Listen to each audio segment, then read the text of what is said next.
Good evening, everyone, and welcome to the July Night with the Experts program. This is a monthly program by Nuclear Energy Information Service based in Chicago.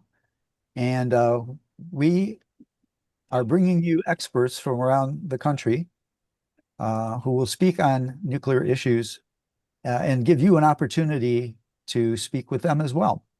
So tonight, I'm really pleased that we have an expert with us, two experts actually, something new we're doing, Ann Suellentrop and Marjorie Reynolds. Uh, Many of you have probably at this point been experiencing the fact that the Trump administration is throwing everything out there. It's called flood the zone. We've had the executive orders from last year. Now we have all the Department of Energy and NRC meetings that are coming up. Uh, One of the more recent ones, though, is what you're going to hear about tonight. And this is the brilliant idea to put small modular nuclear reactors underground so that the wildfires and hurricanes don't get them from the climate change that we've created. So I'm going to turn this over to my colleague and board member of NEIS, Jan Boudart, who will introduce tonight's guest. Jan, take it away. Yes, tonight's guests, we have Ann Suellentrop, who is uh, Ann Suellentrop has been in the hustings for decades, and both of our guests tonight are pediatric nurses, which I'm sure makes them understand uh, how radiation affects children, and it probably helps motivate them for the work they've been doing. So I'm going to start with Ann. She, like I said, she's a pediatric nurse, and she's vice chair of PeaceWorks-Kansas, and physicians for well, she's on the board, or she's on the national board for Physicians for Social Responsibility, and is past president of the Alliance for Nuclear Accountability. Um, this is a national organization that she might want to talk about a little bit. She has advocated for sick workers from the highly contaminated former nuclear weapons plant at the Bannister Federal Complex in Kansas City. She led opposition to the new plant opened in 2014, the Kansas City National Security Campus. So it's rare. Kansas is so red, and Ann is an exception, and she's been doing this and facing up to this red state for decades. So since January, she's been assisting Marjorie Reynolds, our other guest, who is founder of the Prairie Dog Alliance, because Marjorie, is opposing Deep Fission's plan to operate a nuclear micro-reactor down a mile-deep borehole near Parsons, Kansas. And Parsons is a small town. So they've gone out to a red state and a small town to do this experiment with radiation. And I don't know about the rest of you, but that really bothers me that they've picked this place. But I wanted to say something about Marjorie because during the pre-program, Ann said that Marjorie's attracting a lot of attention. She's written in the New Republic, ProPublica, the Wall Street Journal, and she's been interviewed on KCUR, which is a TV station in Kansas, and she's due for an interview on Channel 3 in Wichita. The Veterans for Peace has understood what Marjorie is doing, and they've offered their help. And then Marjorie, when I first became acquainted with these people, Marjorie's daughter, DJ, was right up there with her and very outspoken. And today, DJ is the president of the Democratic Socialists on the campus. I didn't find out where she's going to school. So Marjorie is the founder and director of Prairie Dog Alliance.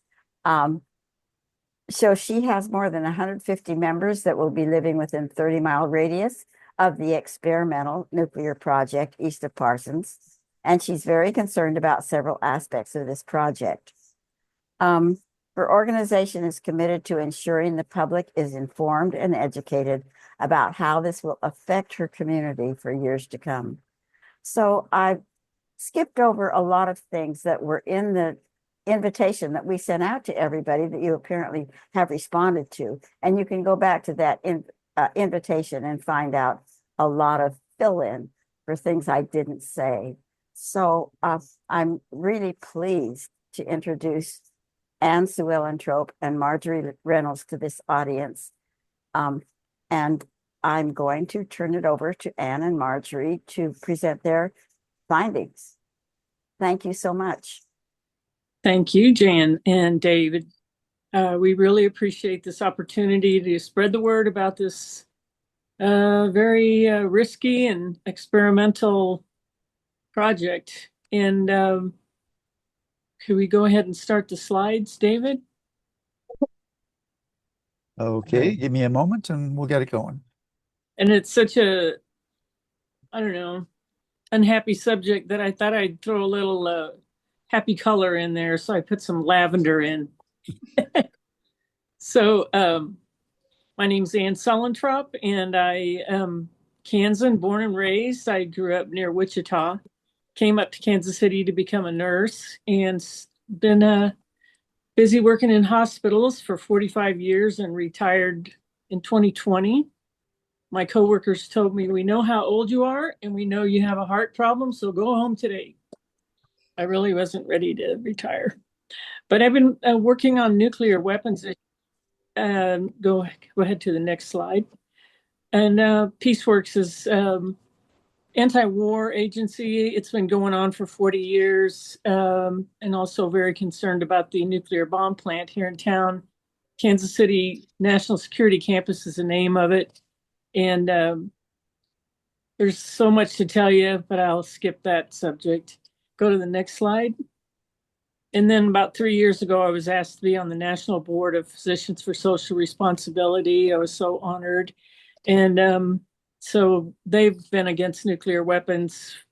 Gosh, I think they started in 61 or something like that. Next slide. So the Alliance for Nuclear Accountability is an organization that I'm active in, have been in. The agency is a network of grassroots organizations that live around nuclear weapons facilities, production facilities, waste sites. And we go to DC in this every spring, and we lobby against nuclear weapons. And now we're starting to lobby about nuclear power. And so this is one of our sort of a booklet that we put together every year with the different issues of that year. And waste is always left out of the equations for, the money for it goes down every year, it seems like. Next slide. So I'm familiar with the health impacts from uranium exposure, and it's been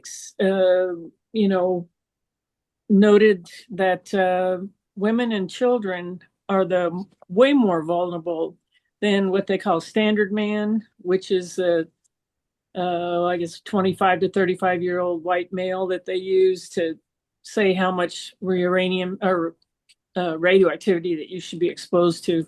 But that doesn't protect the most vulnerable. Next slide. And then I've been doing this for about 18 years now, and I just keep learning worse and worse things all the time. So I was raised, like I said, in Kansas, in the middle of Kansas. So you can see I was definitely a downwinder. I grew up when all the tests were going on in Nevada. Next slide. So now we have the problem with nuclear reactors, and they're called advanced, they're called small modular reactors, all kinds of names. And they're, from what I understand, they're not really new ideas. They're ideas that have been resurrected from the past. And just a lot of I would say happy talk, a lot of salesmanship, propaganda to try to sell these ideas. And what I've heard is that even if these companies, and they're startup companies for majority of them, they may throw a few $1 million in there, and then when they can get into the treasury, they're going to get billions of dollars. And then even if their company fails and they go bankrupt, they're going to laugh all the way to the bank, is from what I understand. So go on to the next slide. So I got a call from Marjorie in January, and she asked me if I could help her. And I thought, oh gosh, I don't know much about nuclear power. I know about nuclear weapons, but I said, well, I'll help you. I'll have a steep learning curve, but I'll go for it.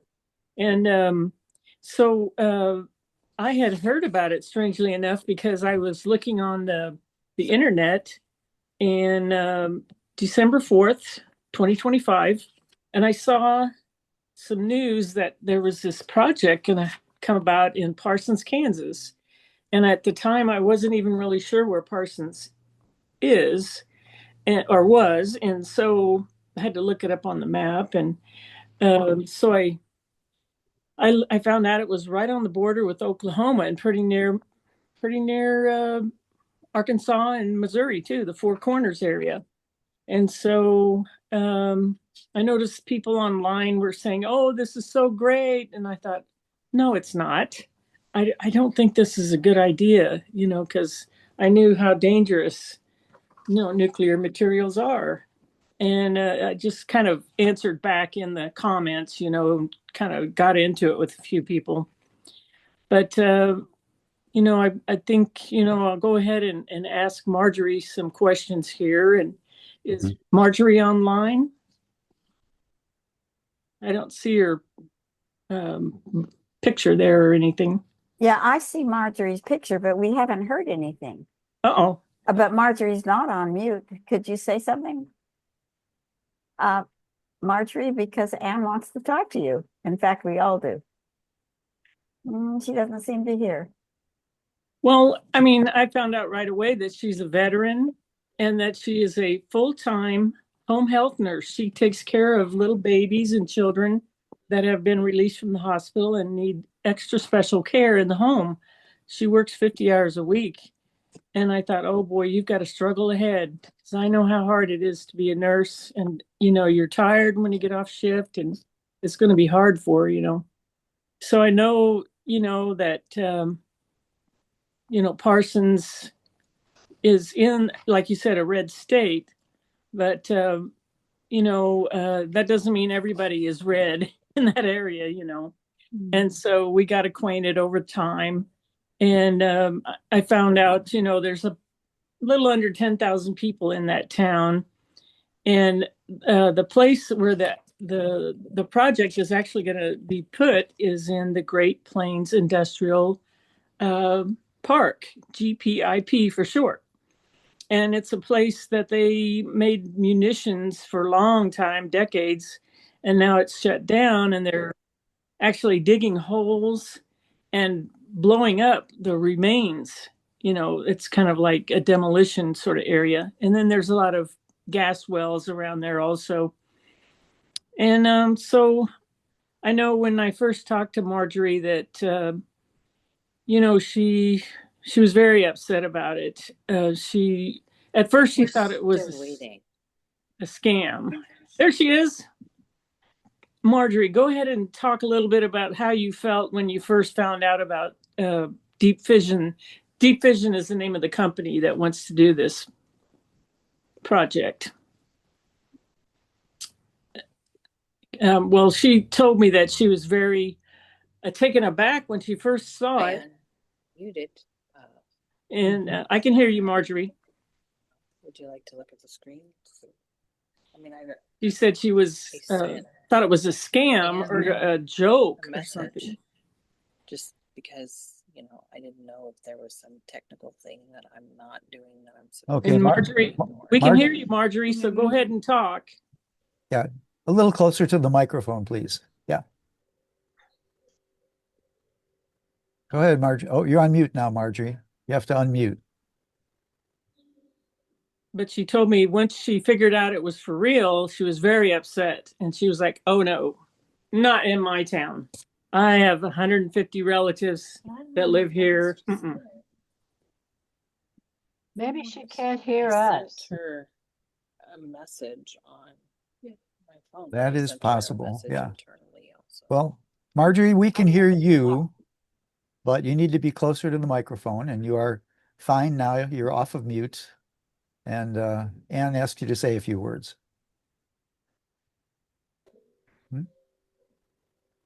Okay, well, Go ahead. Her screen is frozen. She's not just Hello, everyone. This is Oh. Marjorie okay. Reynolds. Good. I'm not seeing everyone's video, so that's why I'm a little confused, because usually I have thumbnails of everyone's either logo or the video. So it was very flattering for me to be stated as an expert. I don't feel like an expert, but on this specific project for Deep Fission, I feel like I've done a lot of research. Parsons, Kansas is in Labette County. It's in the southeastern corner of the state. And it's where 150 of my relatives live. And so I'm very passionate about this project not coming to fruition and not being in basically our backyard. There is no exclusion zone. It's at Great Plains Industrial Park, which is an industrial park that's a gated facility that restricts the use, but it has working farms and working ranches all the way around it. So they basically brought an experimental nuclear micro-reactor into someone's backyard. So thank you so much for inviting me here to discuss this. Could you put Ann the next Suellentrop has been instrumental in helping me out throughout this whole process. Great Plains Industrial Park made the announcement on the 5th of December, I believe, and then they did the groundbreaking the 8th or 9th of December for this project. And could you put up the next slide? So there's the community is split towards how they feel about the project. Deep Fission, of course, has done a lot to promote the positives as far as the economic benefits. They state jobs and they state they'll be bringing money to the community. But I, as well as several of the people, feel that this project has too many unknowns. And part of the unknowns are the regulations that were gutted by the NRC when the Nuclear Regulatory Commission had to follow through with the orders from the executive orders from Trump to basically overhaul what it had been doing in the past. This project falls under the Department of Energy, and they handle experimental projects, and they will be facilitating with Kansas Department of Health and Environment and KCC, which is the Kansas Corporation Commission, at a state level to supposedly oversee what's going on. But there is a 123-page document from several attorney generals in California and the state of Washington. Also, it's 11 state attorney generals and the District of Columbia.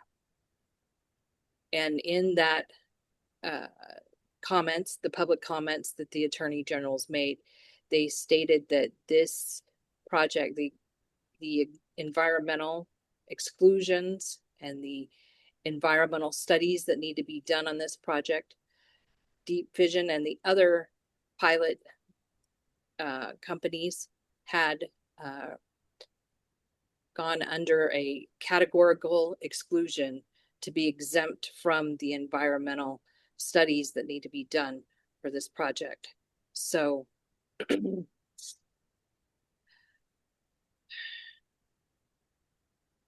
They have stated things like that it's illegal and the DOE overstepped their authority. Mhm. So we at Prairie Dog Alliance have gathered together the community, and I've done recently an interview with the Wall Street Journal, and before that was an interview with the New Republic to state that there are too many unknowns on this project.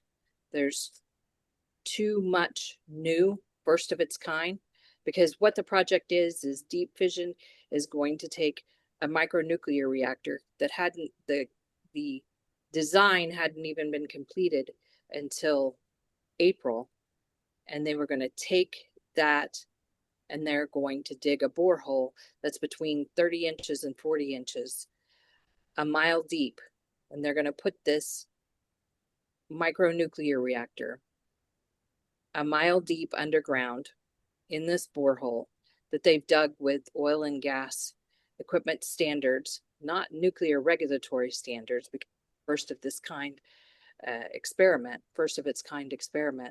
but they're going to put it a mile deep and hook it up. There's going to be an internal water loop and an external water loop.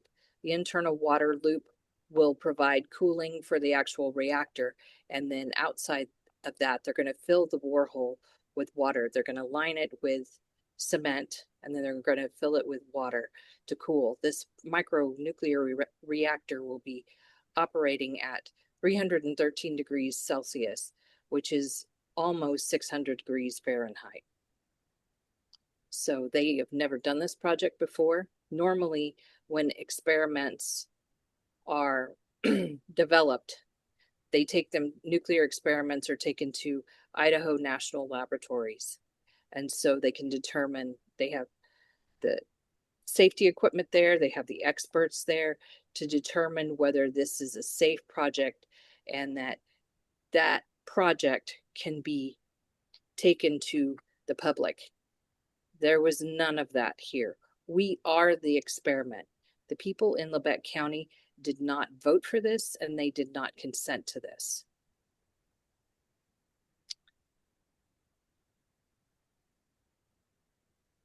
So I just want everyone here to know that there are several things that we are doing as far as educating our local officials, educating our state officials, and then trying to push back with the DOE and the NRC so that they understand that we don't want this project in Southeast Kansas. Actually, we don't want anyone to be subjected to this without their consent, without voting. And yet those taxpayers are still expected to pay taxes on their land, pay sales taxes, but they're not being represented by their local officials. So at this point, do I want to turn it over to Ann? I'm not really sure. And David, could you put up the slides again?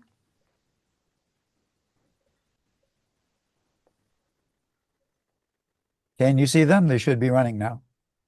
Did you want to start with the slides, Ann, or? Yeah, I had some I guess they're AI generated. My bad, but somebody. Because I can talk about this all day. But I've been doing research for the last 7 months. So, but I know Ann's put together a slideshow and some talking points and questions that she Ann, has. can you see the slides at this point? To specifically cover. Yeah, go back one slide. So this shows what the SMR stands for, spending money recklessly, and they're doing a lot of that. There's a lot of questions about the money behind this, and they did go public. They are selling stock. The questions that we have are, how will the project be inspected continuously? How will it be monitored? because it's underground. And also, what effect would the heating of the rock outside of the project, what would that do? Would that boil water? Would it crack the rocks? And then also they're I don't know if they're still planning on doing this. It seems like they kind of go back and forth. It's like they're building an airplane while they're flying it. But their initial idea was to let the micro-reactor run for however long it's good for, maybe 5 years. I think we may be having some technical difficulties here. And then after that's done, then sealing it off and putting another micro-reactor on top of that until that runs out, and then so on and so forth. And they also plan on building 134 of these boreholes, in a field. And what kind of effect is that going to have one on the other, heat wise? And next slide, please. And this is a picture of the board of the Great Plains Industrial Park. And it seems as though I've gone to some of their meetings and some of the commissioner meetings, and it seems as though they really don't want to answer many questions. They just say, well, Wolf Creek, which is a Kansas only nuclear reactor right now, it's been going for 40 years. They say, well, Wolf Creek has been operating safely and continuously for 40 years. Well, Wolf Creek is a different design. And also, it is not true that it's been operating continuously, and they have had problems. They've had to shut down, and they were struck by lightning. A few people died there, and they have their problems as most places do. Next slide, please. And this is Marjorie keeping her temper in control, talking to them and asking questions. And I went with her, and I would ask them, didn't they want to hear any other experts' opinions besides the plant, the people from Deep Fission? And the answer was no. And if we had questions, they would say, well, ask Department of Energy. We signed a non-disclosure agreement, so we can't really say anything. And that was so frustrating. Next slide, please. So here's another slide that kind of goes into some of the problems. And you can see the canisters in line, and they have dug one, I think it was 6,000 feet deep, one hole to kind of see what the geology is like, the hydrology, and so forth. Then they're getting ready to dig a second hole, and they did get a canister that will eventually hold the nuclear material. And so they're going to put a prototype together. And I understand the first hole was 8 inches of diameter, and this next one is going to be bigger, maybe 30 inches. I don't know for sure. And then they will run through a scenario with everything except the nuclear material. And they're going to use electricity to heat it up and see if that works. And that's their way of testing it. Next slide, please. So this is just information about the Prairie Dog Alliance, where you could follow online, and they have a website now. And Marjorie has done a fantastic job in reaching out to the community.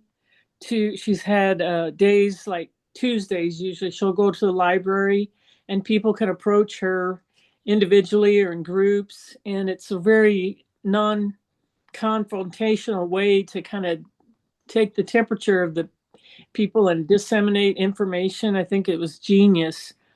And Deep Fission was very lax, I would say. They did not, in community engagement, they did not have any, interaction with the public at all. And it was just, really frustrating. And so Marjorie herself called a couple of town halls and filled the place. 50 or 100 people showed up each time and had all kinds of ideas and discussion and so forth. And I think this was the reason why Deep Fission finally had a public meeting. And what they did, which was, I thought, pretty insulting to the community, they had a meet and greet and they served food and they had a few of their employees scattered around the room and people could come up and ask them questions. Well, you could hardly hear yourself think. It was so noisy. And I happened to just by chance approach the chief nuclear officer. So I thought that was very fortunate. His name is Mark Perez. And he said that he wants to do something good for humanity. And this is why he's doing this project. And he worked previously in Hanford, which has the most nuclear waste anywhere in the in the Americas. And so he knows full well what problems there are with nuclear waste. And someone asked him, what would happen if the canister is going down the pipe and all of a sudden maybe something happens and it gets stuck? What are you going to do? And he said, I don't know. And I couldn't believe it. I just couldn't believe it. And so we've asked that. They had another meeting then about I don't know, a month later or so. And it was a real meeting where they had slides and you could ask questions. You had to write your questions down, though. They didn't let you come up to a microphone and talk or anything. And at that point, they were saying they would use fishing tools, which is something that the oil and gas industry uses in a catastrophic situation to try to fish out something. But that's not what you need with nuclear material. You don't want to have a catastrophe happen. So I don't know. You could go to the next slide. So at the meet and greet, we were approached by Gina Manders and Rebecca Jim from the LEAD agency and their environmental group from Oklahoma. And they volunteered to help us immediately. And so this was a big, big boon to us. And also, Marjorie had reached out to Beyond Nuclear, so they were involved, and also an oil and gas man who is very familiar with regulations with boreholes. He also came forward and offered his assistance. So it's just been fantastic, all the people that are working together on this to try to come up with a strategy of what to do. And in this meeting, too, we would welcome people coming up with ideas and sharing them with us. Any thoughts that you might have of what we might do next, we'd appreciate it very much. And I know it's election year, so Marjorie's been reaching out to candidates, which I think is a very good idea. Next slide. So this was a slide, I have a couple of them here, 2, 3, from Deep Fission. And this is their presentation they did. I think it was maybe April. And so they had a lot of very positive talk, very happy talk about all the wonderful things they were going to do and how safe it is and how these are proven technologies that they're using. But it's just, it's kind of fibbing a little bit, I think. They were saying also that don't worry about the waste. We can ship it away. There's going to be 3 places in the United States that are going to accept nuclear waste. And they're, I think they said it was something about, they were called life cycle campuses or something. And I thought, what are they talking about? I mean, Yucca Mountain is closed. I don't know what they're talking about. So anyway, you can go to the next slide. So this is their schema of what it's going to look like. And there's a heat transfer canister above the nuclear canister. And that's what transfer the heated water, the steam, up to run the turbines that will be on the surface. Next slide. And then this is showing how they're going to have an array, to take the place of having a giant reactor. They're going to have all these little mini micro-reactors. So go to the next slide. So this is where they're saying that they have so much experience and they're so concerned with the public safety and everything, highly regulated. And meanwhile, they're trying to get out of having the NRC regulate them. They just want the state to do it. And notice the last telling phrase, if any risk exists at all. Give me a break. Okay, next slide. And here's where you can follow Deep Fission if you care to. And then next slide. And then Linda Levin that did these AI generated things to kind of illustrate some of the problems that we're worried about. And you can see on the map exactly where Parsons is.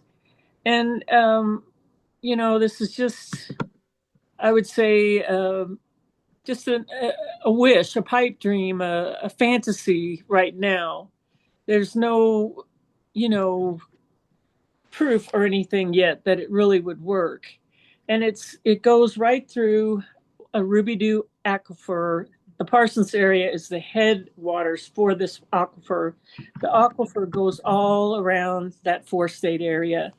And the Northeast Oklahoma Indian tribes would be affected if there was any catastrophe where the drinking water, which is down about 200 feet, if that was ever affected, and there's the Neosho River nearby also. Next slide. And then here's Linda's latest creation, and it shows how everything would look when it was all completed, if it gets to that point. So next slide. And just wanted to say some of the things that we're trying to do is use movies to kind of draw in people. Sometimes people may not want to come to a meeting, but they'll come and watch a movie. So we had actually this movie, and it is about in the 1980s, where the United States Department of Energy came to 6 different small communities and told them, hey, we've decided we're going to dump all the nation's nuclear waste in your community. And the people in each place said, oh, no, you're not. And so it shows how people can rise up and stop these ideas, and how arrogant of DOE to do that, I thought. And we were able to bring the filmmaker Casey Carter with us. So we had great conversations. People came forward and volunteered.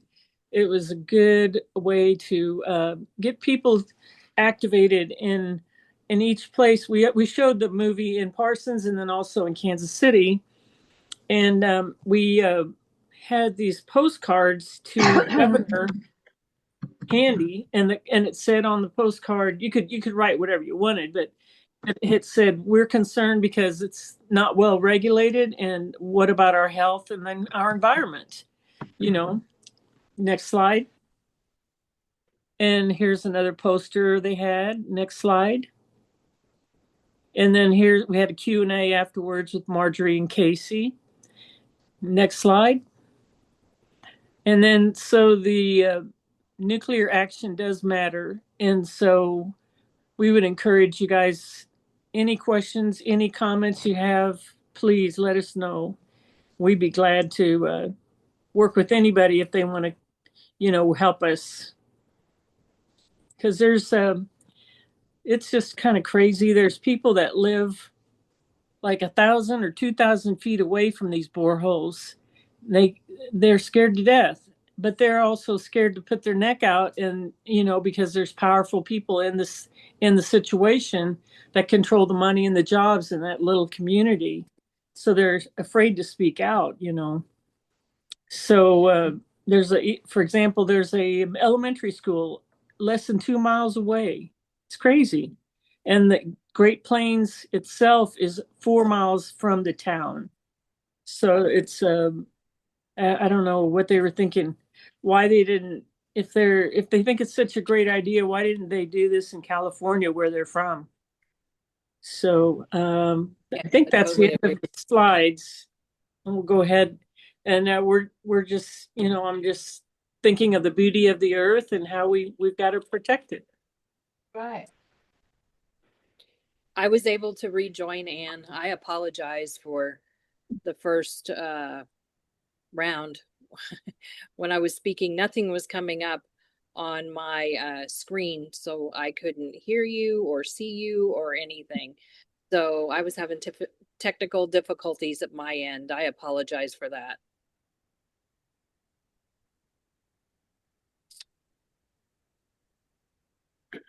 Well, Ann, Oh, I was gonna, usually my colleague Jan Budart is in the wings here waiting to conduct the next part of the session. I'm not sure where she is, but I'm sure I'm she'll. here. Oh, you are here. Okay. Well, I want to thank you, Ann and Marjorie, for tag teaming this presentation. I know a lot of us nationwide have been eager to find out more information about the situation down your way. I have a feeling you're also going to get a mild gold rush of help, is my expectation out of all of this. And I'm glad to say that we're kind of triggering that for tonight because we have over 50 participants on the call. Now, I will mention when I turn this over to Jan, who will conduct the next part of the session. Up until now, we've had the chat turned off. I'm going to turn it on in a minute when I pass the baton to Jan, and she'll give you instructions on the next part of the program for tonight. I will mention, however, we are taping this program tonight. So if you do not want to be taped, make sure your camera is off or indicate that you don't want to be taped and put your question in chat. We really prefer that you raise your hand, and Jan will explain that in a minute, because it's hard to track all the questions in sequence if they're in 2 or 3 different places. So I will pass it now to Jan Budart, who will give you instructions for the next part while I turn on the chat. Okay, thank you very much, Dave, and thank you for Ann and Marjorie. I think this was an excellent presentation, and it's something new, and you've done very, very well in understanding the important points. I was especially interested in Marjorie saying that this stuff should be done at INL, and since I'm from out that way, I have to agree that INL is the place where these experiments should be taking place. But anyhow, I'm when you ask a question, we ask that you ask one question and one follow-up if you have a follow-up. And then if you have a third question, please raise your hand again. And if we have time at the end, then we will call on you a second time. If you want to make a comment instead of ask a question, you'll be timed for 3 minutes, and your comments will only be allowed 3 minutes. So it looks like Gina is a little bit indisposed right now. I'm going to call on Connie first, and then when Gina comes back, we'll call on her. So Connie, you go ahead and ask your question, please. Okay, can you hear me? Yeah, you're fine. Thanks, Jan. I'd like to know exactly what the licensing situation is, and is all the money coming from private investment at this point?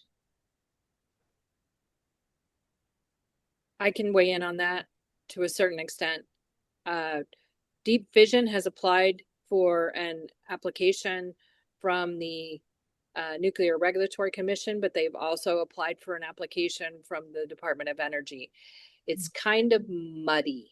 Everything that has happened with the executive orders has really made it less out in the open as far as what they need to do now. So currently they are they have dug the first borehole, which is 8 inches, and they've applied to KDHE, which is the Kansas Department of Health and Environment. They will oversee, along with KCC, which is the Kansas Corporation Commission. They will oversee the next borehole, and the next borehole will not be full length, but it'll be half of a mile. And that's for the company has stated that is for them to try to see if they can do maintenance. There's not going to be nuclear material involved with this process. Now, you were asking about the licensing first, and then I apologize, but what was the next part of your question? I was just wondering if all the money so far is private investment. I believe it is. And Palantir, unfortunately, is an investor. One of the people that originally started Palantir has, I believe it's between 5% or it's like 5 and 8% investment in Deep Fission. So they missed their mark. And I believe that the government has given out some money to different small companies, the companies that are behind the SMRs, the small modular reactors, but I do not think that Deep Fission has been able to obtain any government money as of right now. But I could be wrong on that. But I'm just telling you as far as I thought there was a small amount of DOE funding, but I really don't know. Mm-hmm. Thank you. You're welcome. Okay. Gina, could you unmute, please, and ask your question? Let's see. Maybe I can unmute you. I'm under Gina's name because I used her link to get in. I'm Marilyn McCullough, but my hand is that the one that you're? Yeah, I didn't know your name was Marilyn. Okay. Well, yes, because she told me I had trouble getting on, and then she said, "Look, you're under my name." So I'm under Gina's name, but I'm Marilyn McCullough, and I just wanted to let you all know that I recognize Ace Hoffman's name and some other names here too. I helped Carrie Dickerson during the fight against Black Fox. And so I'm very sympathetic and emotional about this whole thing because it feels like here we go again. Hi, Ace. So I just wanted you all to know that my main gift is a singer-songwriter. And when I helped Carrie, I sang, my testimony was the song about Black Fox in the courtroom. And I was on Black Fox Blues, which was an album that a bunch of us musicians here in Tulsa and the Green Country area, we put together a record album to help finance Carrie's fight against Black Fox. We kept PSO in court for 9 years, and you all probably know the story that she mortgaged her farm, sold her business. She gave up everything to stop Black Fox, and she gathered a lot of young people, good flower children and hippies all around her. And we occupied the plant several times. And I just want to let people know that it's really discouraging that this is happening again, but I'm here for the long haul. And if you need me to sing somewhere, I can try to write a song. So just call on me if you need me. My mom just turned 100. We got her through that. So now I'm ready to rock and roll again. So I'm here to help, and I'm very sympathetic, and hearing all the things we've heard, the not testing, the not knowing the answers to the questions, the not caring about the citizens. It's happening all over, and we all know it. We see it happening in every state with data centers. We have the aluminum smelter. So I believe in community, and I believe in the power of all of us together. So I'm here, and I'm here to help. Thank you. Go ahead. Could you give us your contact information? Do you want me to put it in the chat? Yeah, put it in the chat. Yeah. Okay. That'd be great. All righty, I'll do it. Okay. And I'm going to call on Catherine Skopik. Oh, wait. Do you want to respond, Ann or Marjorie? I noticed somebody in the chat asked about deep isolation, and that is part of they're like a sister organization to Deep Fission. And they, I think, started up around 10 years ago, and they went around the country trying to get communities to say, yeah, we'll take nuclear waste, and they couldn't find anybody. And now they're back. And they were, I believe, up in Idaho with the Department of Energy guy, the head guy, Chris Wright, I think is his name. And they were saying, "Oh, we're going to do this, and we can solve this waste problem." And they have no authority or tests or proof that this is a good idea. It's an old idea and unproven idea, and this would be very financially rewarding to them, because what they wanted to do originally was go to every nuclear power plant and sink a mile deep borehole next to the plant and bury their waste for them.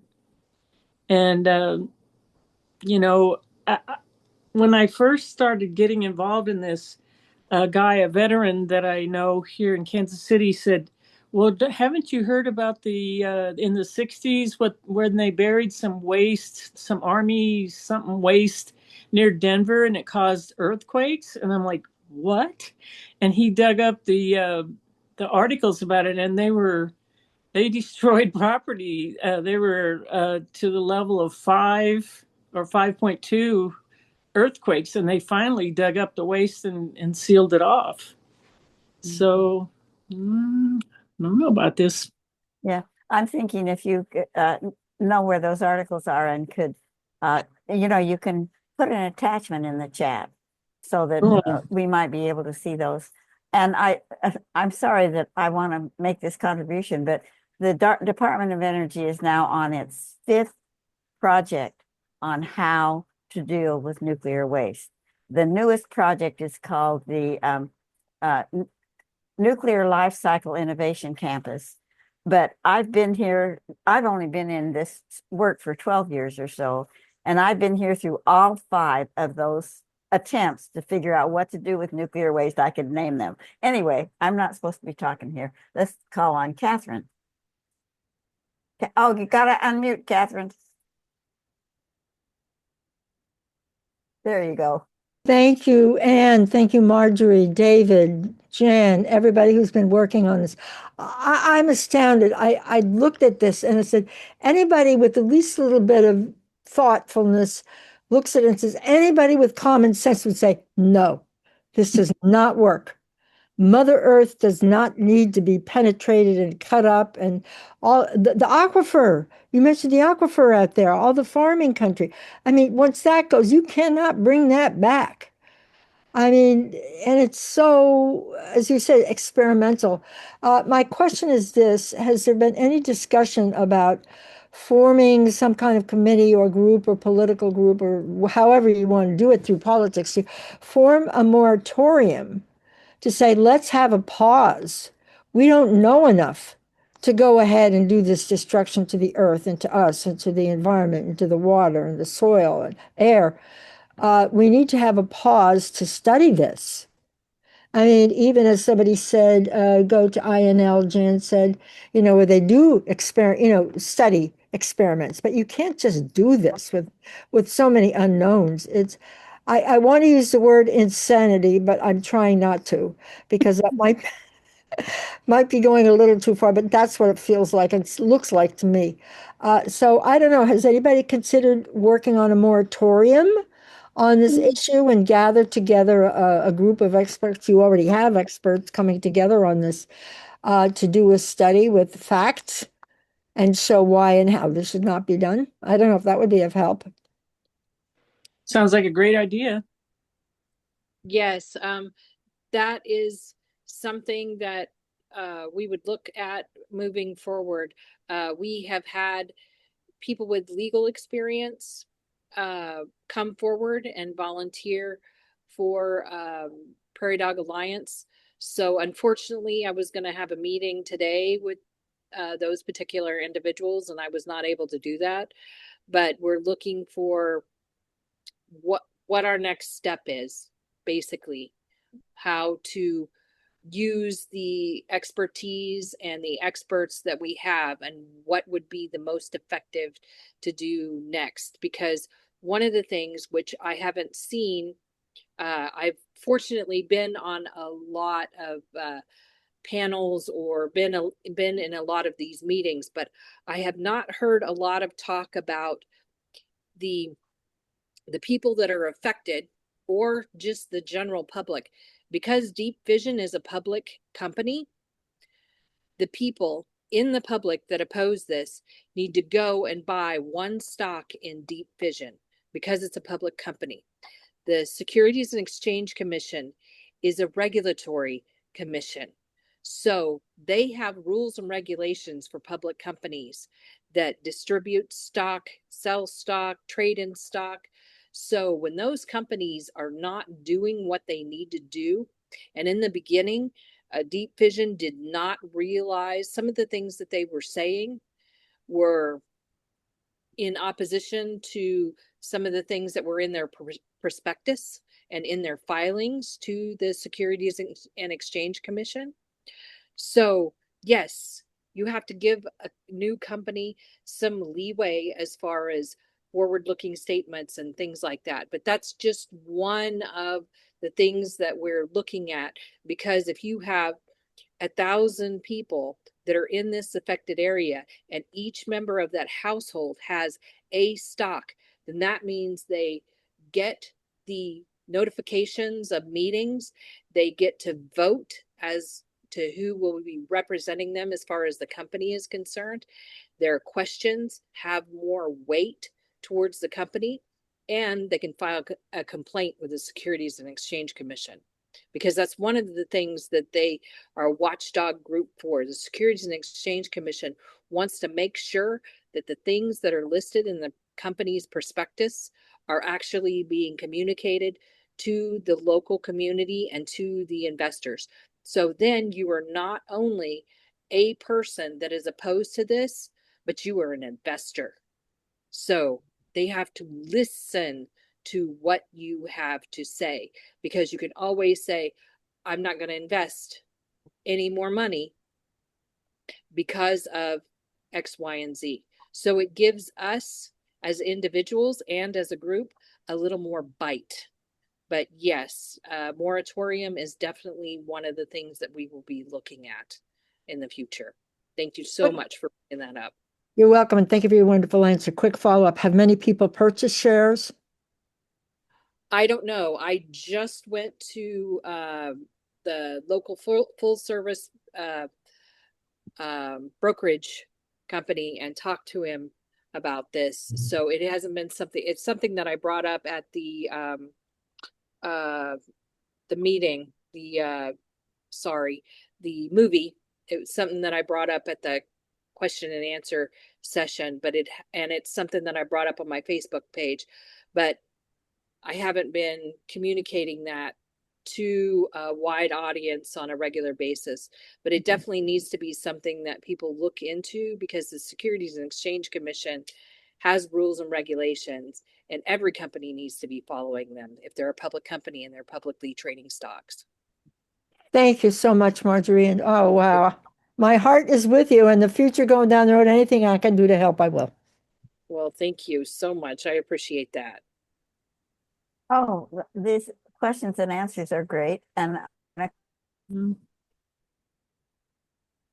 Mila, unmute, please, Mila. Okay. Oh, thank you. Wow, where to start? I have so many questions, but I just want to say that I produce a half-hour radio show called Suellentrop, hosted primarily by Harvey Wasserman and Kevin Camps, a half hour. We record on Wednesdays, and I want to invite Marjorie and Ann both, if you would be willing to come on and talk about this. We offer our show to over 200 Pacifica affiliate stations, and I want to help get the word out about this. But I do have a few questions, and just a little bit about myself. I think, Jan, you said something about the DOE's nuclear waste projects.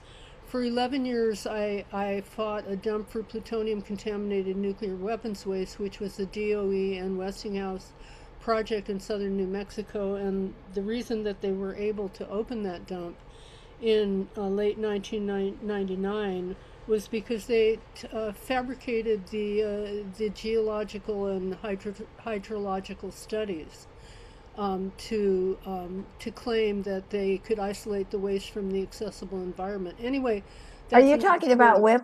Yes, I am. Oh, okay. Sorry about that. Okay. At any rate, I have one of the questions that I have. Are there any? Who are the regulators? Does DOE have any regulation on this? Is it? I mean, is this just a big free for all, or are there any kind of? It's just it's so astonishing. And let me just tack onto that question. What kind of waste is going to be produced? What will what do you know anything about the waste? Well, they claim that it's like proven, hot water reactor type waste. It's nothing new. It's just so safe, no worries. So, So we're talking about high level radioactive waste? Wow. do you know, I'm not sure, Mark. Well, it'll be spent fuel. That's HLRW. There's no. Yes. And Yes. the NRC, of course, now Trump has pretty much fired the regulators, and he's like in charge of regulations now, and it's mind-boggling. So anyway, I put my email in the chat a while ago. I'm mila.reason@gmail.com, and please, if you can you reach out to me or Yes, give me so that we can book you for the show. that'd be great. Thank you. Wonderful. Yes. Great, thank you. And David Lockbaum is bringing up a point that what if one of the canisters fell a mile and crashed? I hadn't even thought of that. I mean, that would be a catastrophe. I mean, and then he's also saying, they're, they're saying everything's so safe and everything, but then they rely on the Price-Anderson Act, in case something goes wrong. They don't have their own private insurance. No insurance company will cover it. You can't get it. So the government does it. Right. And that means you and I. That means us. Exactly. Yes. So that kind of cuts under their claim that, oh, it's just so safe, Well, I'll go ahead, Marjorie. Did you want? Oh, no, I was just going to say they weren't able to answer what if the borehole collapses, and they weren't able to really answer about what if it gets stuck, especially in the water table. We're worried about the canister being stuck in the borehole because they basically have to lower this with cables a mile deep. Through the water table. Yes, through the water table. Yes. So what if it gets stuck? And they said they're going to do some fishing. That sounds incredibly dangerous. And I know. Oh, excuse me. Go ahead. ACE has also pointed out, there's two cables. One of them, if it breaks or if it just even gets a smidge longer, that would lead to something getting stuck. Could be a problem. Mm-hmm. Okay, I want to. Jake is our next questioner, but before we call on Jake, I want to ask Gordon Edwards just to say a couple of things, because I feel like that expression that came up, SMR means spending money foolishly. I sort of attribute that to Gordon, and I'm putting in a plug for us. He's been our expert in the past, and so has David Lockbaum.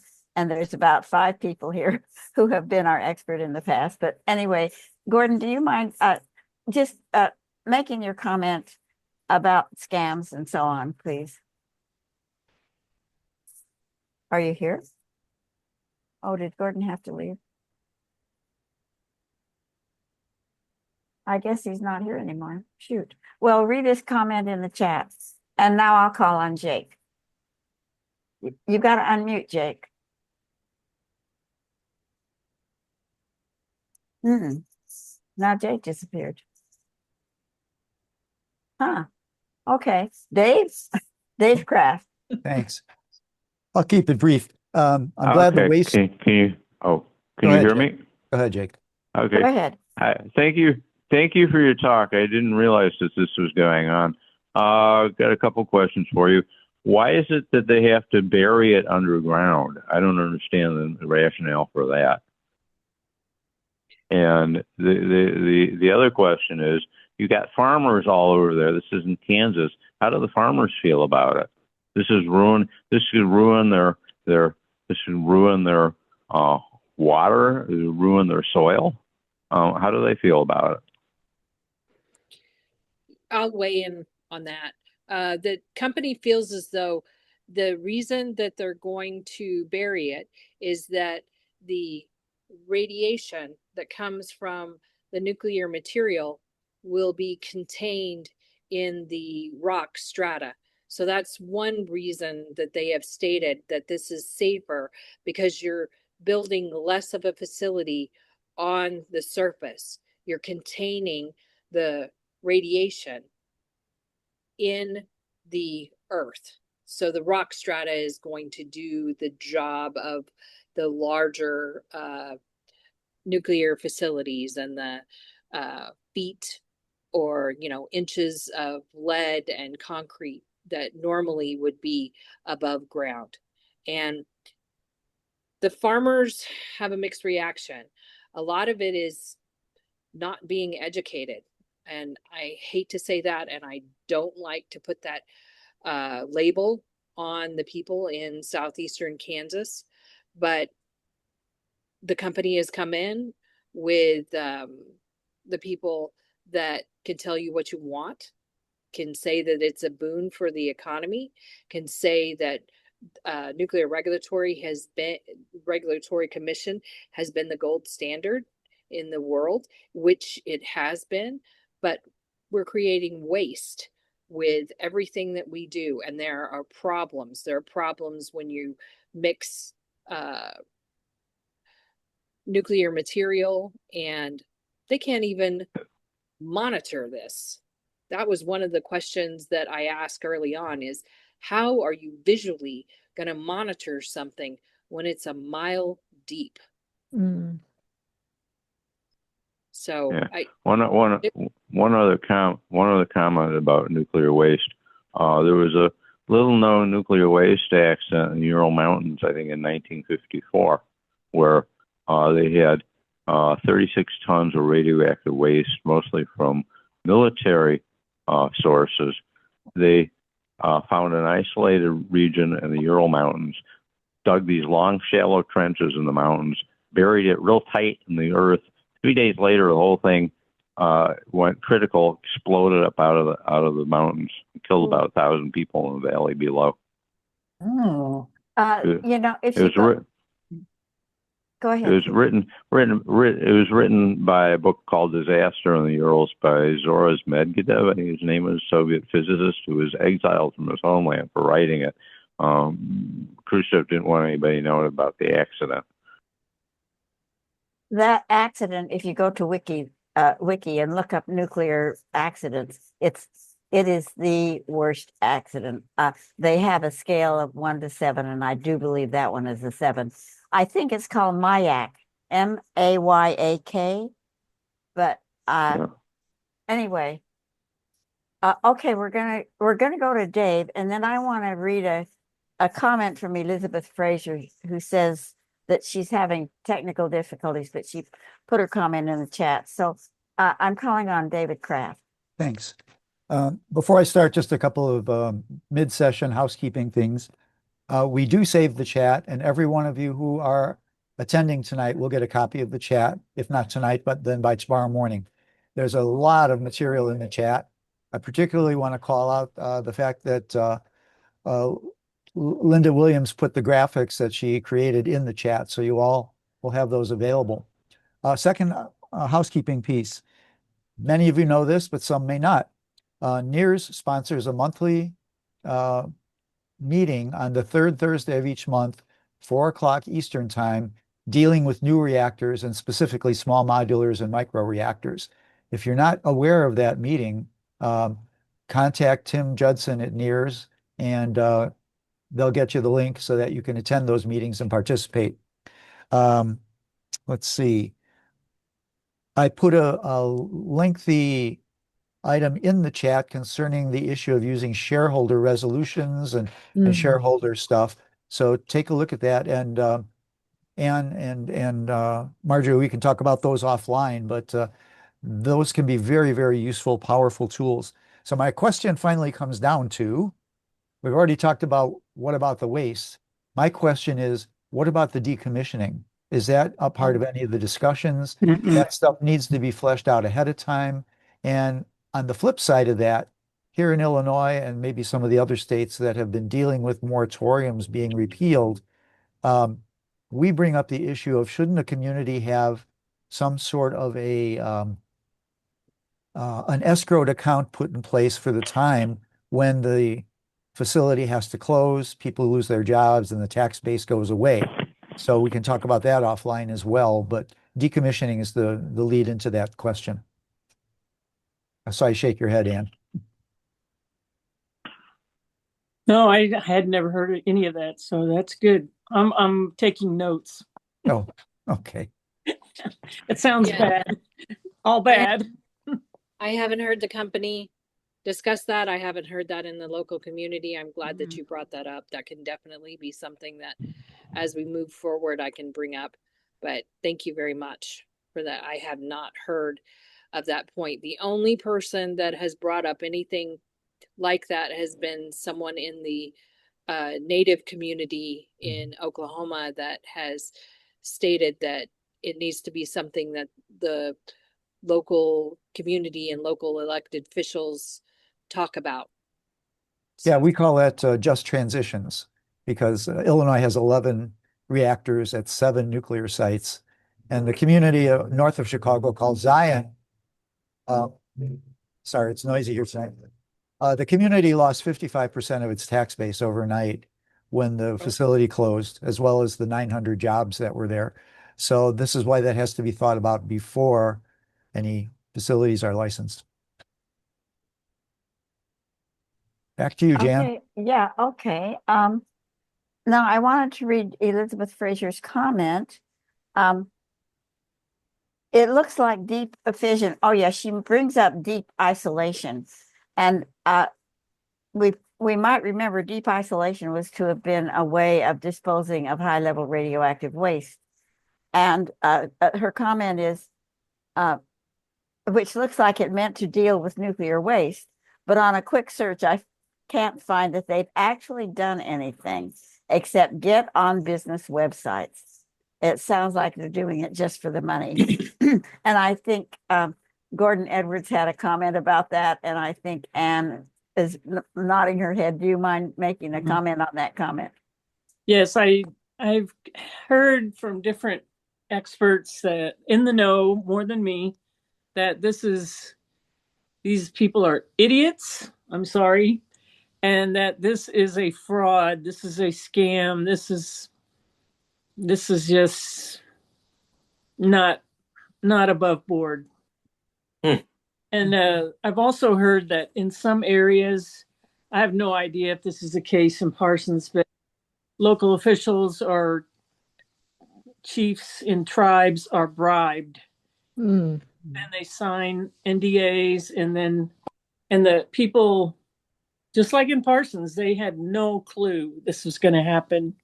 And they were in discussions at least a year ahead of when it was put in the press, maybe 2 years.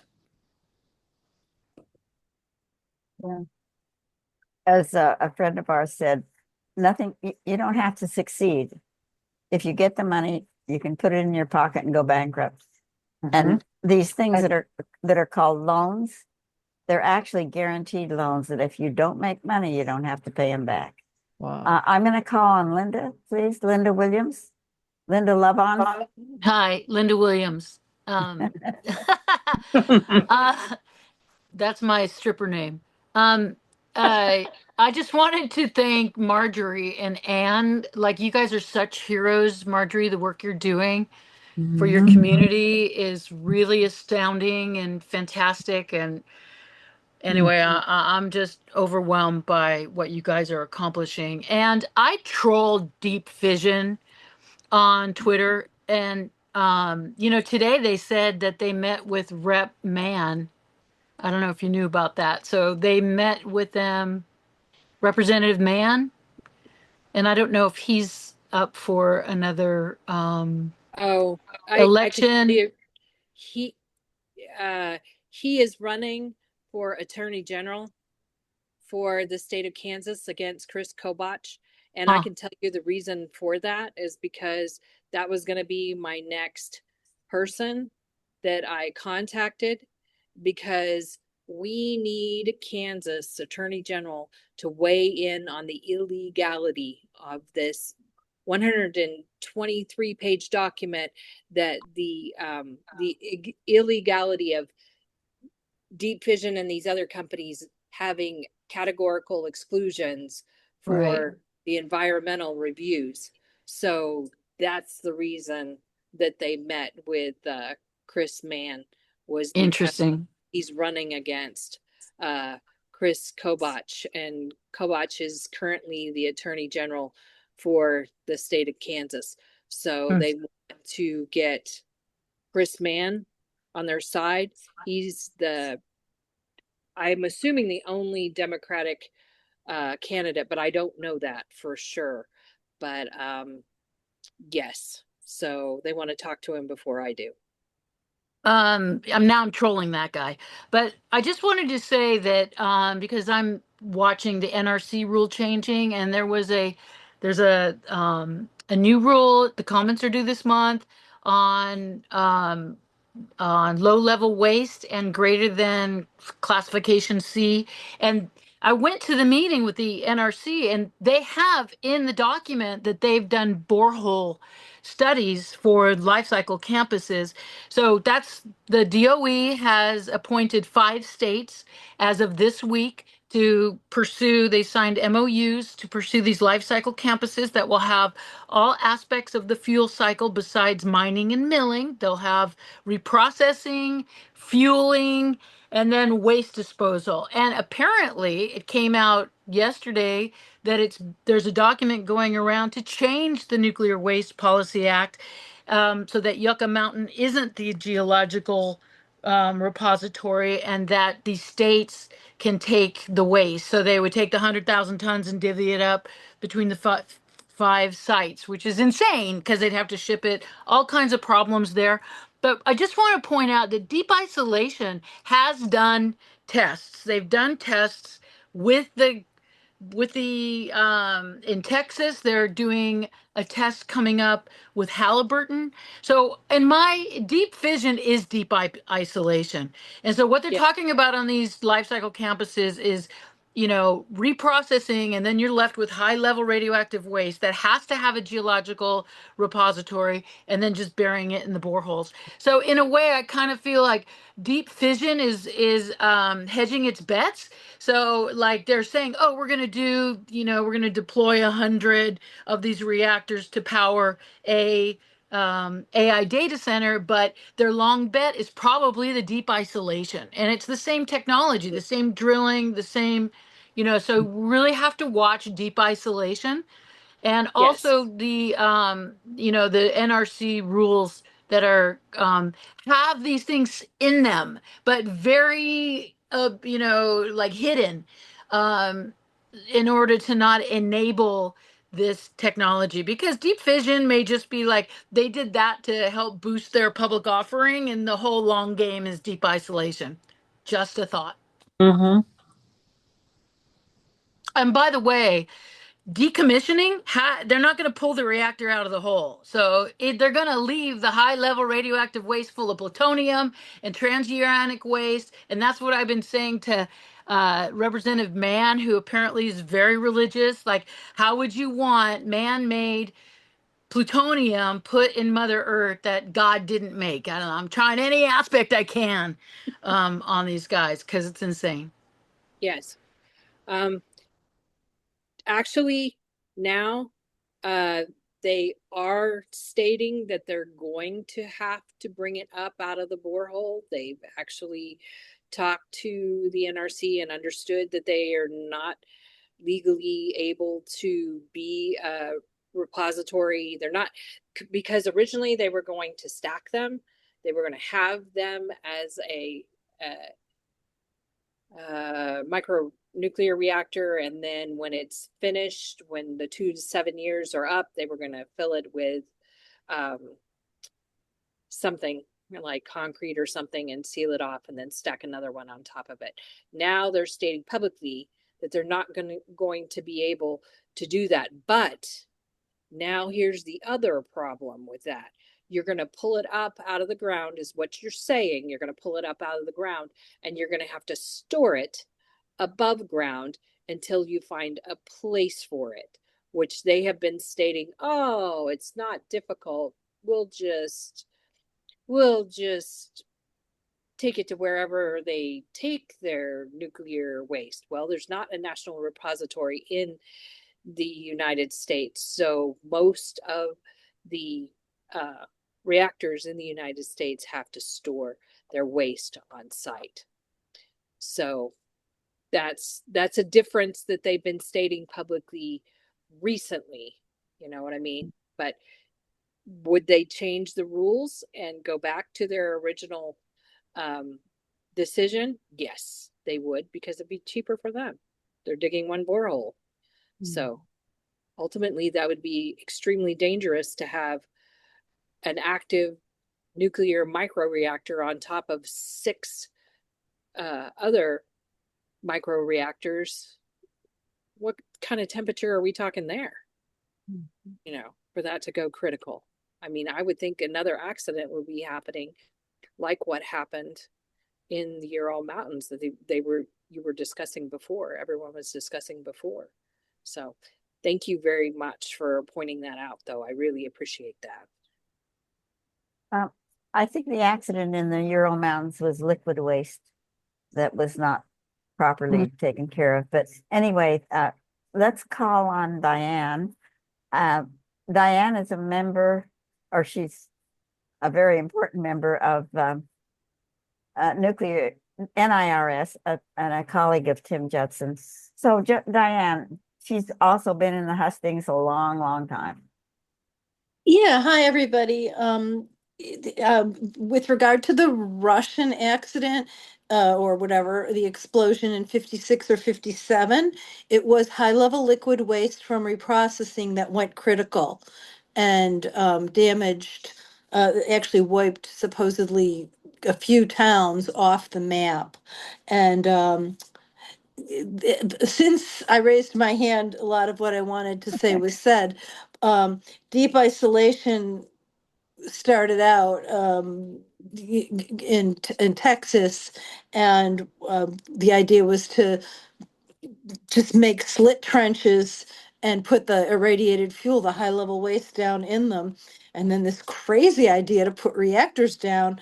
And it was, at least in the beginning, it sounded like they were going to leave it there forever. So the fact that they're even admitting that they might have to pull it out, that's, I guess, a step in the right direction. Let's see. Oh, and the other thing I wanted to say is that the first attempt by the nuclear industry and the government to find a permanent repository for high level waste, irradiated or spent fuel, was in Kansas, in Lyons, Kansas, in the salt domes. And the National Academy of Sciences at the time was much more critical, more objective than it is now with regard to nuclear. And they and others were part of the demise of that idea.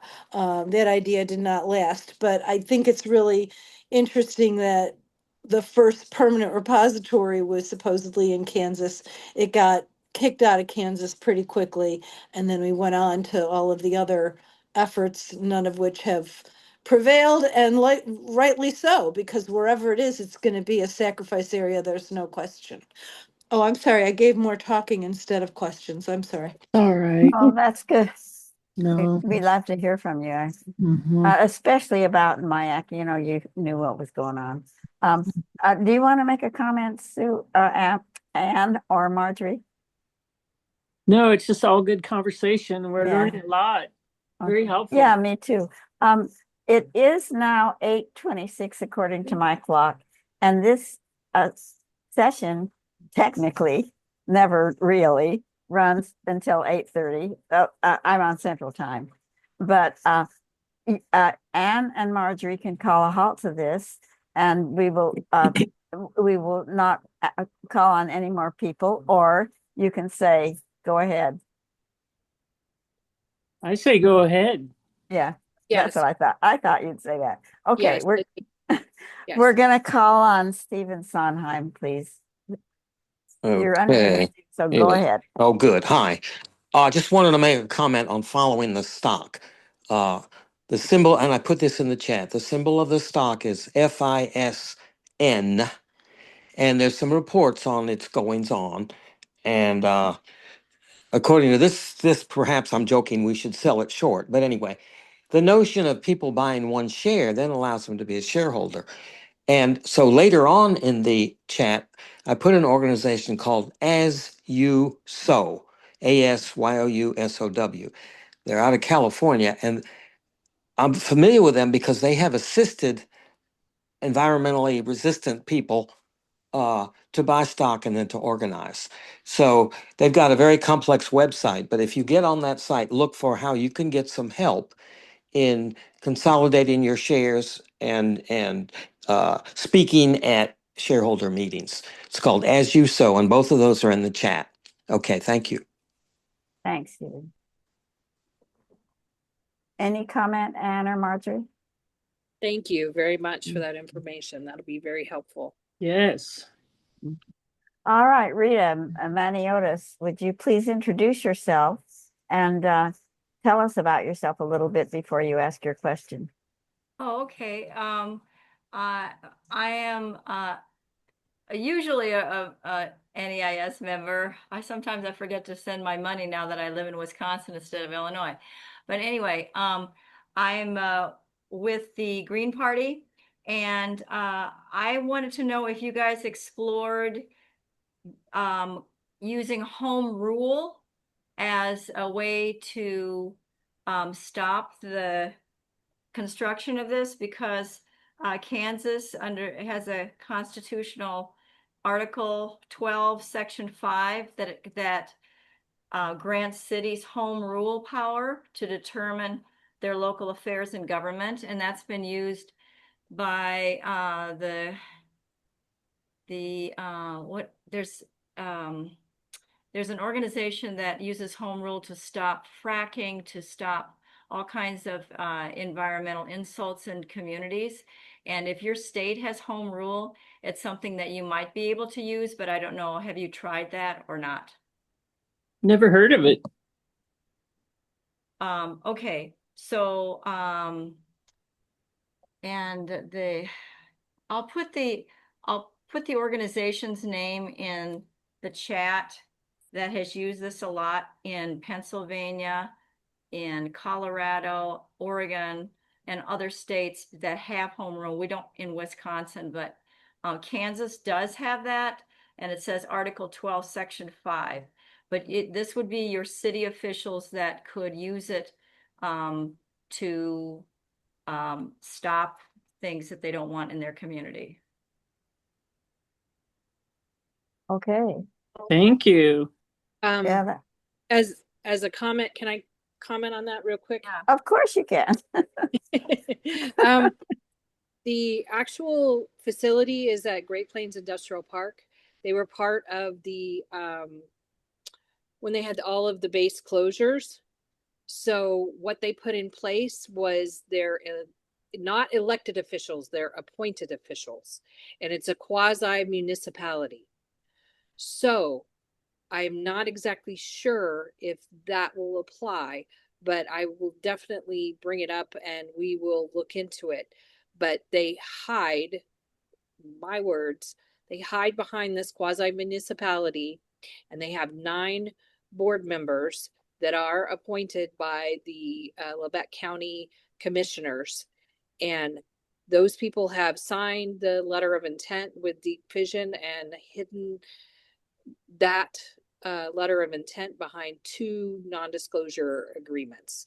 So I hope that, yes, this home rule does apply, but they may have skirted that with placing this on quasi municipality. So at Great Plains Industrial Park. But thank you so much for that information. So we're going on our second round right now, and I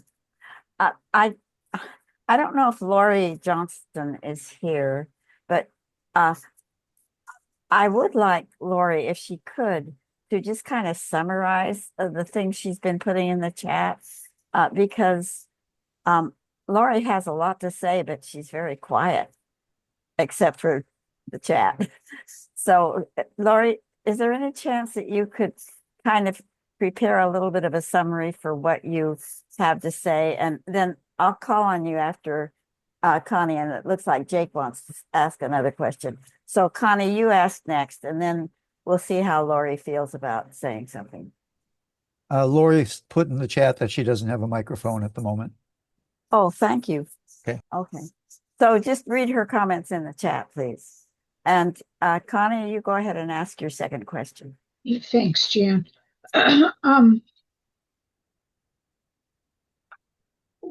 What's the situation with, if you know, the electricity that's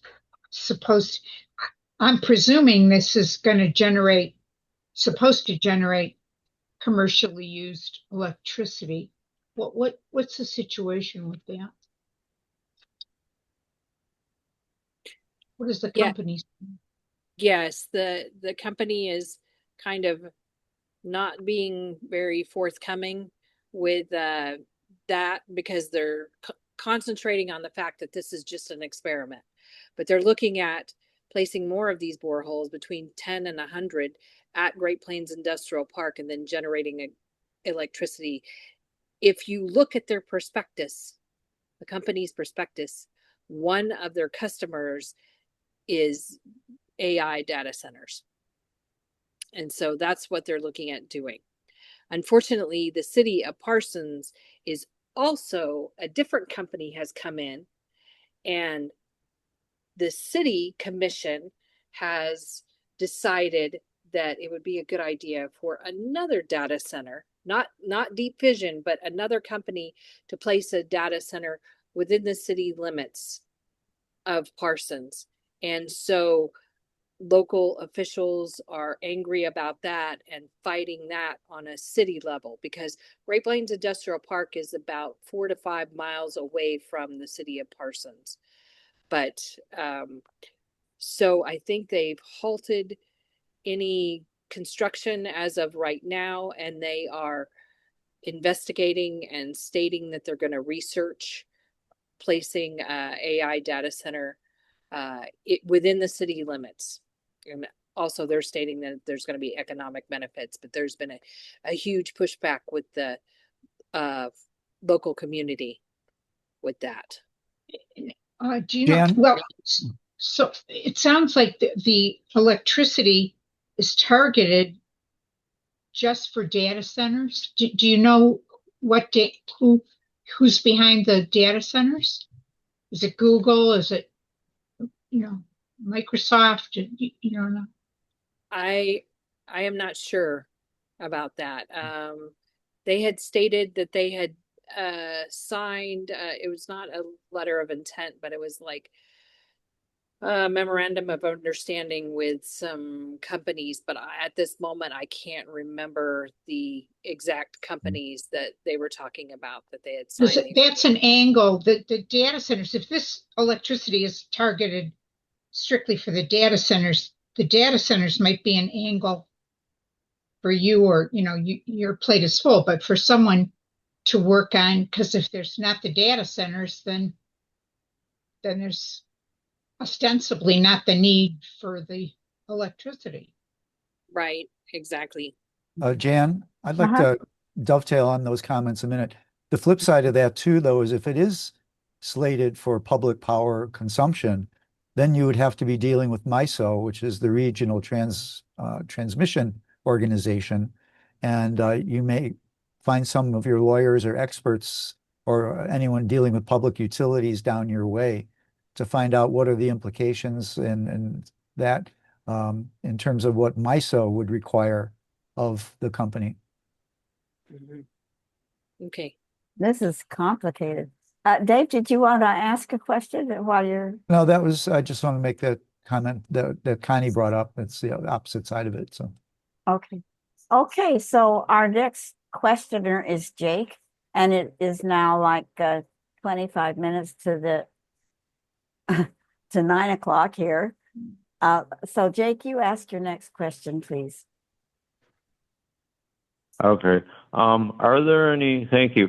Are there any fault lines down there that could cause an accident? Number one. Number two, what is a quasi municipality as opposed to a city? That's like saying city of Chicago is no longer a city; it's a quasi municipality, and the mayor and the 50 aldermen are no longer elected; they're appointed by the state. They're appointed by the governor. What is a quasi municipality? I never heard of such a thing. I'm going to weigh in on that, Ann. Go ahead. I haven't researched it a lot, and I had never heard the term either.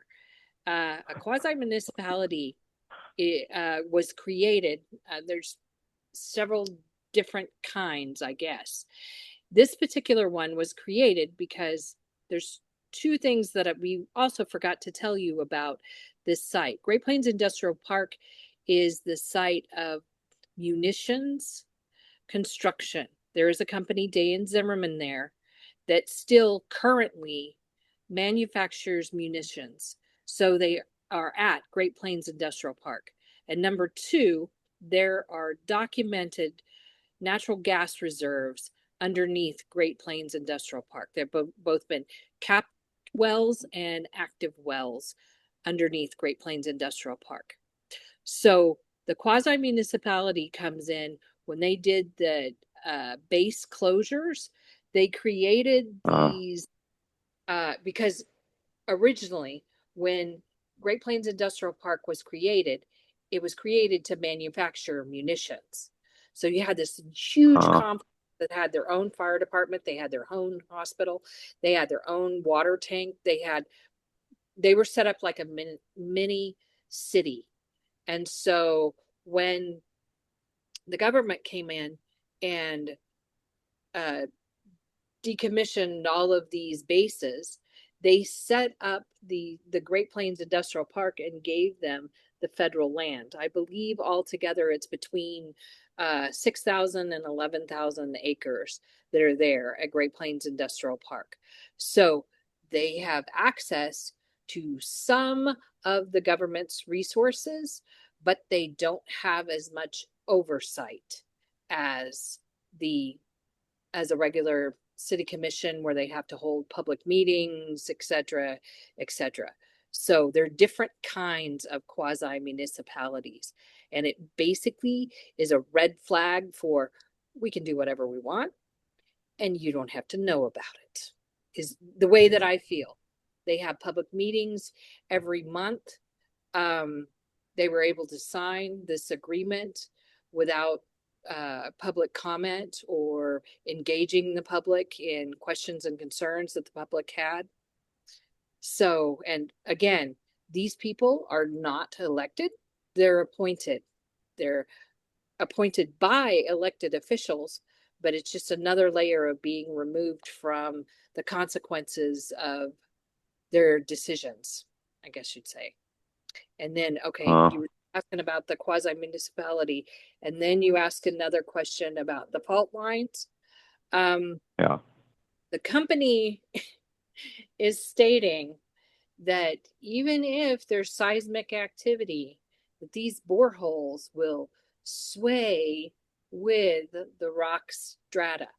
But yes, there is seismic activity that has been recorded in Kansas. So that's one of the questions that has been brought up continuously to the company. Yes, there are minor fault lines within Kansas.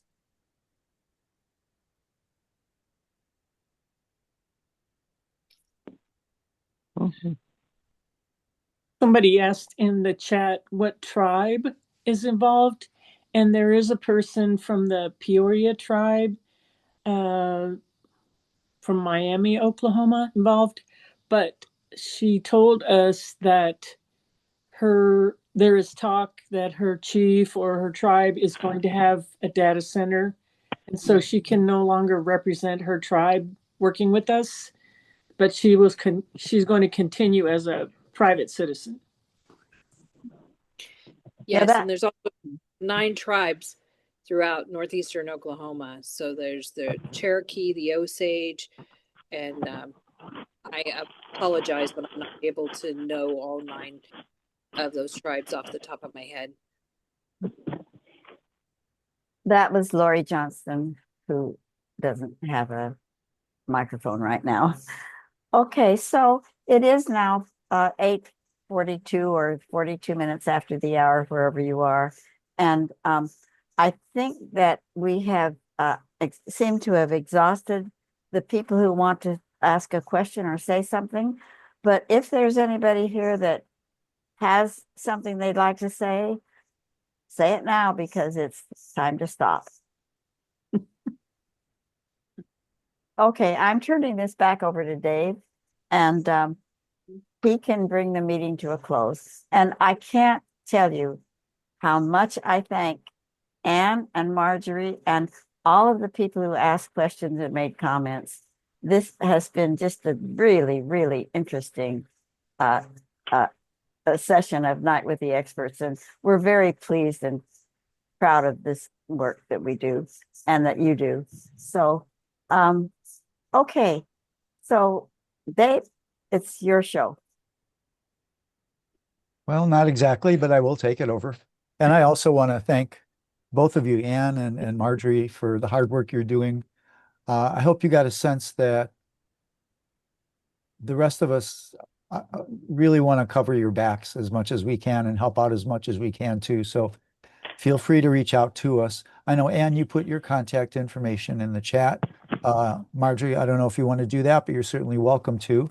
And, you know, folks can interact directly then, cut out the middleman. Some housekeeping, and then we'll move along. As I mentioned, tonight's session has been taped, and we will try and turn it around as quickly as possible and get it up onto the NEIS YouTube page. And I put a link in the chat for where you can find the YouTube page. In addition to this session, you'll find the almost 50 or closer to 60 now sessions we've had over the last 5 years with various nuclear experts from around the country and internationally as well. So please avail yourself to that resource anytime you want. A few announcements, which are obvious. We have the Hiroshima-Nagasaki anniversaries coming up on August 6th and 9th. For those of you in the Chicago area, on August 6th, there will be a memorial at the Henry Moore Sculpture, which is the site of the first chain reaction on the campus of the University of Chicago, and that'll take place from 5 to 6:30. On August 9th, there is a special film showing being arranged in Hyde Park as well. Some of the films that we had at the International Uranium Film Fest will be shown. Our next Night with the Experts is also going to be something unique, something we haven't done before. Some of our newer members are arranging a panel of students and activists from Japan who will be with us on Thursday, August 27th.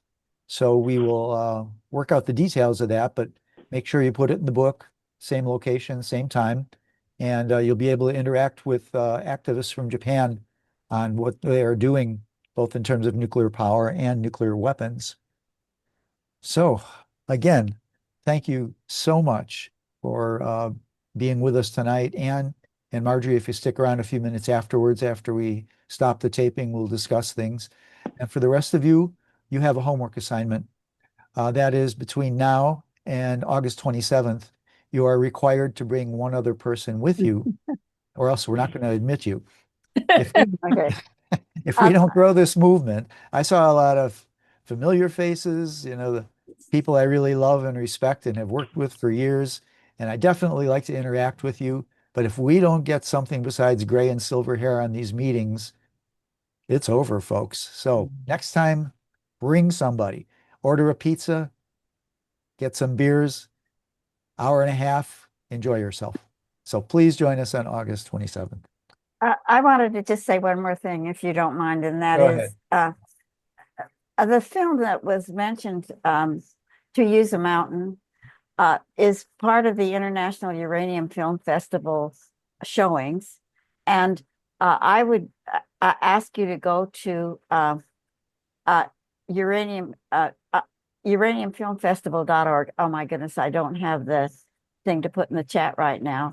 But there are many, many, many excellent films.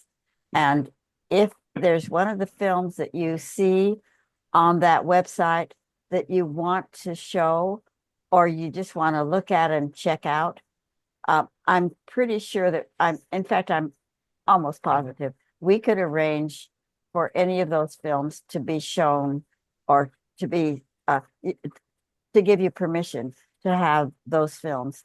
And please consider having an International Uranium Film Festival in your town. All right. And on that note, we bid you farewell and thank you for joining us tonight. And we hope you'll come back in a month and be with us again. And we wish you, Ann and Marjorie, the best of luck. And we'll be fighting with you. Have a good night, folks. Thank you. Thanks for coming, everybody. Thank you.